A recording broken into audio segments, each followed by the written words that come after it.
Social media has become one source of entertainment para sa ating mga Pinoy. Marami tayong mga pinapanood na social media influencers, mga content creators, and sometimes tayo mismo, we try to be one of them. We get entertained sa kanilang mga contents like a day in my life, sa mga kwento nila, sa kanilang mga pa-unboxing, makeup tutorials, at sa pakikinig sa kanilang nakaka-inspire na mga storya.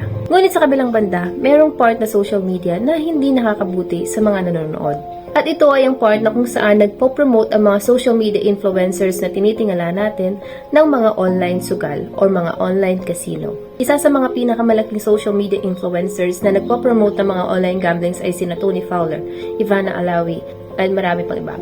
Aside from social media influencers, there are also local celebrities that are promoting online gambling, such as Made Mendoza, Piolo Pascual, Barbie Imperial, Yasi Pressman, and all these people. It is a bit disturbing na pinopromote nila yung mga ganitong klaseng games. Hindi ka naman talaga instant na yayaman at hindi naman talaga gaganda yung buhay mo.